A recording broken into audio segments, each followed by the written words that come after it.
بسم اللہ الرحمن الرحیم۔ السلام علیکم ورحمۃ اللہ وبرکاتہ۔ سال اول سبق اسوہ حسنہ۔ جی آج ہم ڈسکس کریں گے فرسٹ ایئر کے سبق اسوہ حسنہ کے بارے میں۔ تو سب سے پہلے اس سبق کا مصنف کا نام جانتے ہیں کیا ہے؟ سید سلیمان ندوی اس سبق کے مصنف کا نام ہے، یعنی اس سبق کے لکھاری سید سلیمان ندوی ہیں۔ تو سید سلیمان ندوی کا تعارف میں اگر دیکھا جائے تو آپ ایک ممتاز سیرت نگار تھے۔ سیرت نگاری سے مراد یہ ہے کہ پاکیزہ لوگوں کی باتیں لکھنا، بزرگوں کے بارے میں لکھنا۔ اس کے ساتھ ساتھ آپ ایک محقق بھی تھے، یعنی تحقیق نگار بھی تھے، تحقیق بھی کرتے تھے۔ عالم دین تھے، یعنی آپ اسلام کے بارے میں کافی کچھ جانتے تھے۔ ماہر لسانیات تھے، یعنی زبانوں کے علم کے بارے میں آپ بہت کچھ جانتے تھے۔ اس کے علاوہ عالم اسلام کو جن علماء پر ناز ہے ان میں سید سلیمان ندوی کا نام بھی آتا ہے۔ تو اس کے ساتھ ساتھ سید سلیمان ندوی کی سب سے اہم بات جو یہ ہے کہ آپ نے شبل نعمانی کے قائم کردہ مدرسے میں پڑھتے رہے ہیں، اور کیونکہ آپ شبل نعمانی کے لائق ترین شاگرد تھے۔ جب شبل نعمانی کی وفات ہوئی تو شبل نعمانی کی ایک کتاب سیرت نبوی کی تکمیل جاری تھی جو کہ نامکمل رہ گئی تھی۔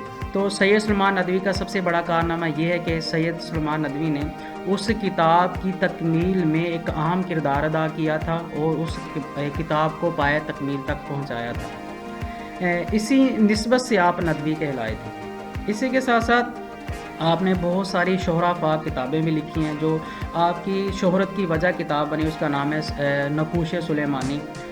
نقوش سلیمانی، دوسری کتاب کا نام ہے فکر خیام، تیسری کتاب کا نام ہے خطبات مدراس جو کہ اسوہ حسنہ کا ماخذ بھی ہے، کیونکہ یہ جو سبق ہے فرسٹ ایئر کا اسی کتاب میں سے ایک کٹ پیس کیا گیا ہے۔ اور آخری کتاب کا نام ہے عرب ہند تعلقات۔ اس کے بعد ہم نے دیکھنا ہے کہ سبق کے عمومی نکات کون سے ہیں اور اہم نکات کون سے ہیں۔ یاد رکھنا ہے بچوں کہ جب تک آپ کو عمومی نکات اور اہم نکات کا پتہ نہیں ہوگا اس وقت تک آپ نہ ہی سیاق و سباق والا سوال حل کر سکتے ہیں اور نہ ہی سبق کا خلاصہ تیار کر سکتے ہیں۔ تو سب سے پہلے میں نے بھی یہی کوشش کی ہے کہ آپ کو عمومی نکات اور اہم نکات بتا دیے جائیں۔ تو سب سے پہلے اس سبق کے جو عمومی نکات ہے وہ آپ کے سامنے ہے کہ صنف ادب اس سبق کی کیا ہے۔ یاد رکھنے یہ MCQs میں سوال پوچھا جا سکتا ہے کہ اس سبق کی صنف ادب کیا ہے، یعنی یہ گرامر کی روح سے کیا ہے چیز ہے۔ تو آپ نے یاد رکھنا یہ سیرت نگاری ہے۔ گرامر کی روح سے کیا ہے، یہ سیرت نگاری ہے۔ اس کے بعد جو عمومی نقطہ دوسرا ہے جی اسلام اور دیگر مذاہب کا فرق ہے۔ اس سبق میں یہ بتایا گیا اسلام اور دیگر مذاہب کا فرق کیا ہے۔ اس کے بعد ہے جی نبی پاک کی انبیاء پر فضیلت بیان کی گئی ہے۔ بڑی تفصیل کے ساتھ نبی پاک کی انبیاء پر اس سبق میں فضیلت بیان کی گئی ہے۔ اس کے بعد ہے جی دین اور دنیا کی رہنمائی کیا ہے، یعنی پورا ایک پیراگراف ہے دین اور دنیا کی رہنمائی کے حوالے سے سبق میں۔ اس کے بعد ہے جی تمام طبقات کے لیے عملی نمونہ کیا ہے۔ اس سبق میں ہمیں یہ بھی بتایا گیا کہ آپ صلی اللہ علیہ وسلم کی رحمت کن کن لوگوں کے لیے رحمت کا نمونہ ہے، یعنی ہر طبقہ انسانی کے لیے یہ رحمت کا نمونہ ہے۔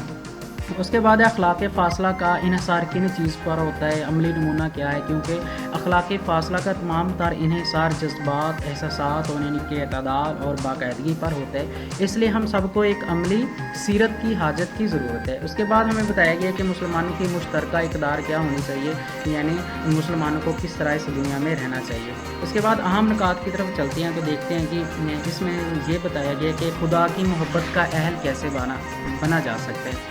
تو اس سبق کے شروع والے پیراگراف میں ہمیں بتایا گیا خدا کی محبت کا اہل اور اس کے پیار کا مستحق بننے کے لیے ہر مذہب نے ایک ہی تدبیر بتائی ہے، اور وہ یہ ہے کہ اس مذہب کے شارع اور اس کے بانی نے جو عمدہ نصیحتیں کی ہیں قائم کی ہیں، یعنی جو عمدہ نصیحتیں بیان کی ان پر عمل کیا جائے، ان کو فالو کیا جائے، ان کو اپنی زندگی میں برتا جائے تو ہم خدا کی مطلب کہ محبت کا اہل بن سکتے ہیں۔ نمبر 2 پہ دنیاوی نظم و نسق کا نمونہ بڑی ترتیب کے ساتھ بتایا گیا ہے کہ اگر آپ کہ اٹھتے ہیں، بیٹھتے ہیں، کھاتے ہیں، پیتے ہیں، سوتے ہیں، جاگتے ہیں، پہنتے ہیں، سیکھتے ہیں، چاہے دنیا کا کوئی بھی کام کرتے ہیں تو اس میں آپ صلی اللہ علیہ وسلم کا اسوہ حسنہ موجود ہے، اور ہم اس طریقے کو اپنا کر اس کام کو، کسی بھی کام کو دنیا میں اچھے طریقے سے سر انجام دے سکتے ہیں۔ اس کے بعد نصیحت پذیری تیسرے پیراگراف میں ہمیں بتایا گیا ہے کہ اگر آپ دولت مند ہیں، اللہ تعالیٰ نے اگر آپ کو دولت دی ہے تو آپ کو کس طرح رہنا چاہیے، اگر آپ بادشاہ ہیں تو آپ کو کس طرح رہنا چاہیے،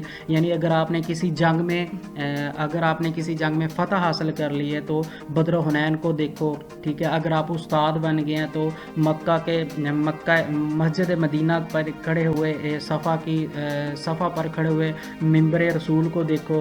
اس کے بعد اگر آپ کاروبار کر رہے ہیں، سفر کر رہے ہیں، آپ قاضی ہیں، پنچایت میں چلے گئے ہیں، آپ شاہ و گدا ہیں، اگر آپ نے بیویوں کے شوہر ہیں تو خدیجہ و عائشہ کے شوہر کی حیات مبارکہ مطالعہ کرو۔ اسی طرح کہ ہدایت کا چراغ اور رہنمائی کا نور آپ صلی اللہ علیہ وسلم کی جامعیت کبریٰ میں ہر وقت موجود ہے، اس لیے اس سبق میں تفصیل کے ساتھ یہ بتایا گیا ہے۔ اس کے بعد ہے جی ہر طبقہ انسانی کے لیے اس میں رحمت، پہلے میں نے آپ کو بتا دیا، دنیا اور آخرت کی کامیابی ہے، یعنی اس سبق میں اسوہ حسنہ میں تمام وہ اصول بتائے گئے ہیں جس کی وجہ سے ہم دنیا اور آخرت میں ہم کامیابی حاصل کر سکتے ہیں۔ اس کے بعد ہم آخر میں یہ بتایا گیا، آخری پیراگراف میں ہمیں یہ بھی بتایا گیا کہ خدا کی محبت کا اہل کیسے بنا جا سکتا ہے، کہ اگر تمہیں، کیونکہ آخر پہ ایک کوٹیشن دی ہوئی ہے کہ اگر تمہیں خدا کی محبت کا دعویٰ ہے تو آؤ میری کیا کرو، پیروی کرو، اللہ بھی تم سے محبت کرے گا۔ یہ تو تھے عام پوائنٹ جن کو آپ اچھی طرح سے تیار کر سکتے ہیں۔ اگر ان کو تیار کر لیا تو ایک دفعہ آپ سبق کو پڑھیں گے تو آپ کو یہ پورا سبق اچھی طرح تیار ہو جائے گا۔ اس کے بعد میں آتا ہوں کہ سیاق و سباق کی تشریح کے لیے اہم پیراگراف کون سے ہے، کیونکہ سیاق و سباق کا سوال 15 نمبر کا آتا ہے، تو لہٰذا اس کے اوپر آپ نے کسی طرح بھی رسک نہیں لینا۔ جو اہم پوائنٹ ہے وہ میں آپ کو بتاتا چلتا ہوں کہ ایسی کامل و جامل ہستی جو اپنی زندگی میں ہر نوع، ہر قسم، ہر گروہ، ہر صنف انسانی کے لیے ہر وقت موجود اور ہر وقت متلاشی رہتی ہے، وہ آپ صلی اللہ علیہ وسلم کی حیات طیبہ کا بقور جائزہ لینے سے ہی معلوم ہوتا ہے۔ یہ پیراگراف اہم ہے۔ رسول اور پاک صلی اللہ علیہ وسلم کا وجود مبارک ایک آفتاب عالم تاب تھا، یہ پیراگراف بہت اہم ہے امتحانی نقطۂ نظر سے۔ عزم و استقلال، شجاعت، صبر، شکر، توکل، قربانی اور قناعت، یہ جو چوتھا اور پانچواں پیراگراف ہے انتہائی اہم ہے سیاق و سباق کے حوالے سے، اور کافی دفعہ امتحانات میں آ بھی چکا ہے۔ تو یہ جو 3 پیراگراف ہیں ان کو آپ اچھی طرح دیکھ کے جائیں گے، جب بھی آپ نے پیپر دینے جانا ہے، جب بھی اس سبق کی تیاری کرنی ہے، ان کے اوپر آپ نشانیاں لگا لیں گے، کیونکہ جب بھی اس سبق کی تیاری کریں گے تو ان پیراگراف کو آپ اچھی طرح سے ریڈ کر لیں گے تاکہ آپ کے امتحان میں اچھے نمبر آ سکیں۔ اور آخر میں آپ کو بتاؤں گا سیاق و سباق کی تشریح کے لیے جو معاون ڈیٹا ہے وہ آپ نے کیسے لکھنا ہے اور اس سوال کو کیسے حل کرنا ہے۔ اس سبق میں جو معاون ڈیٹا آئے گا اس میں سب سے پہلے قرآن آیات میں نے 2-3 ایڈ کی ہیں۔ ہم نے آپ کو دونوں جہانوں کے لیے رحمت بنا کر بھیجا ہے، یہ آپ جب سیاق و سباق کی تشریح کریں گے تو اس میں آپ لکھیں گے۔ دوسری قرآن آیت ہے، بادشاہت صرف اللہ تعالیٰ کی ہے، بادشاہت صرف اللہ تعالیٰ کی ہے، یہ آپ مارکر کے ساتھ ہیڈنگ دے کے سیاق و سباق کی تشریح میں اس کو آپ حل کر سکتے ہیں، لکھ سکتے ہیں۔ اس کے بعد احادیث مبارکہ، اے لوگوں میں تم سب کی طرف اللہ کا رسول بن کر آیا ہوں، مجھے معلم بنا کر بھیجا گیا ہے، مجھے معلم بنا کر بھیجا گیا۔ یہ 2 احادیث ہے، یہ بھی آپ سیاق و سباق کی تشریح میں حل کر سکتے ہیں، لکھ سکتے ہیں۔ اس کے بعد معاون ڈیٹا ہے اشعار کی صورت میں، تو 3-4 اشعار میں نے لکھے ہیں، باقی میں آپ کو ویسے بتا دوں گا کہ کون کون سے جو اس سبق میں اشعار آتے ہیں۔ رہے اس سے محروم آبینہ خاکی، رہے اس سے محروم آبینہ خاکی، ہری ہو گئی ساری کھیتی خدا کی، پیدا کر نہ سکے تیرے کردار کی مثال، دکھلائے علم و فضل نے اعجاز بے شمار، ہر دور کی ضیاء ہے میرے نبی کی سنت، پہلے بھی روشنی تھی آج بھی روشنی ہے، پہلے بھی روشنی تھی آج بھی روشنی ہے۔ اس کے علاوہ ایک بند ہے وہ میں آپ کو پڑھ کے سناتا ہوں۔ نہ کوئی نقش نہ کوئی چہرہ دکھائی دیتا ہے، نہ کوئی نقش نہ کوئی چہرہ دکھائی دیتا ہے، محض اس کے نور کا دریا دکھائی دیتا ہے، جہاں بھی عکس پڑا اس کی چشم رحمت کا، جہاں بھی عکس پڑا اس کی چشم رحمت کا، وہیں سے چاند نکلتا دکھائی دیتا ہے، وہیں سے چاند نکلتا دکھائی دیتا ہے۔ اس کے علاوہ آپ اور بھی شعر بھی اس میں ایڈ کر سکتے ہیں۔ کون ہے جو نہیں ہے گدا آپ کا، سارے عالم کو ہے آسرا آپ کا، فرش پر آپ کے ذکر کی محفلیں، چاند تاروں میں بھی تذکرہ آپ کا۔ یہ بند بھی آپ سیاق و سباق کی تشریح میں لکھ سکتے ہیں۔ ایک اور شعر میں میرے ذہن میں آ رہا ہے وہ میں آپ کو بتاتا چلوں۔ خود نہ تھے جو راہ پر اوروں کے رہبر بن گئے، کیا نظر تھی جس نے مردوں کو مسیحا کر دیا، ایک اور شعر، چمکا جو چاند زیست کا چہرہ نکھر گیا، چمکا جو چاند زیست کا چہرہ نکھر گیا، سورج غم و حیات کا جانے کدھر گیا، سورج غم و حیات کا جانے کدھر گیا۔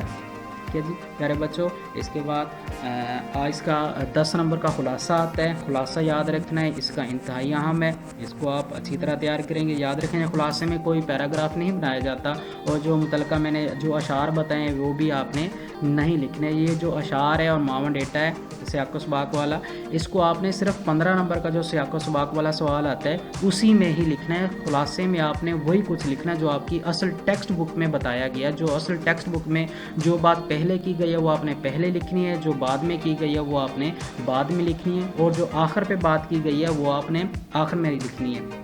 یاد رکھنا ہے خلاصے میں آپ نے کوئی پیراگراف نہیں بنانا۔ اگر آپ پیراگراف بنائیں گے تو آپ کے نمبر کاٹے جائیں گے، اگر آپ شعر لکھیں گے تو پھر بھی آپ کے نمبر کاٹے جائیں گے۔ سب سے پہلے خلاصے میں یہ ہوتا ہے کہ آپ نے صرف مصنف کا نام لکھنا ہے، جیسے اس سبق کا مصنف ہے سید سلیمان ندوی، سید سلیمان ندوی آپ ادھر مارکر سے ہیڈنگ دیں گے، اس کے بعد آپ اس کا خلاصہ لکھنا شروع کر دیں گے۔ ٹھیک ہے جی، اس طرح آپ اچھے نمبر حاصل کر سکتے ہیں۔ شکریہ جی، السلام علیکم ورحمۃ اللہ۔